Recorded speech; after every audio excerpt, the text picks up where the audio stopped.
यह बात तब की है जब महात्मा बुद्ध ज्ञान की प्राप्ति के लिए घोर तप में लगे हुए थे। उन्होंने बहुत यात्राएं की, घने जंगलों में बहुत साधनाएं की, कठोर से कठोर तप किए, लेकिन फिर भी उनका उद्देश्य पूरा नहीं हुआ। उन्हें ज्ञान की प्राप्ति नहीं हुई। एक दिन वे काफ़ी निराश हो गए। घोर तपस्या के कारण उनका शरीर सूखकर कांटा बन गया, पर उन्हें शांति प्राप्त नहीं हुई। वह सोचने लगे कि मैंने इतनी तपस्या की, फिर भी मुझे ज्ञान प्राप्त नहीं हुआ।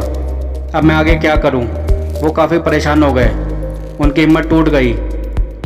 वो इसी सोच में बैठे थे कि अब आगे क्या करूं। तभी उन्हें बहुत ज़ोरों से प्यास लगी और वह अपनी प्यास बुझाने के लिए एक तालाब के पास गए। वहां पहुंचकर उन्होंने एक दृश्य देखा कि एक गिलहरी के 2 बच्चे तालाब के पानी में गिर गए। कुछ देर तक तो गिलहरी उन्हें बचाने के लिए किनारे पर इधर उधर भागती रही।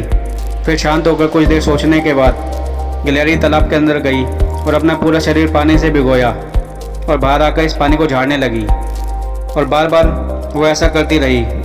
बुद्ध अपने मन में सोचने लगे कि ये गिलहरी कितनी मूर्ख है। इसे क्या लगता है कि इस तरह से ये तालाब खाली हो जाएगा?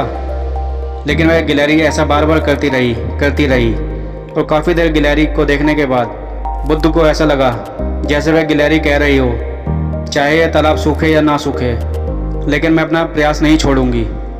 और उस छोटी सी गिलहरी ने बुद्ध को अपने लक्ष्य से भटकने से रोक लिया। और बुद्ध यह सोचने लगे, जब यह छोटी सी गिलहरी इतनी कम ताकत होने के बावजूद भी इतना बड़ा दृढ़ संकल्प ले सकती है, तो मैं तो इससे 1000 गुना शक्तिशाली हूँ, तो मैं क्यों नहीं कर सकता।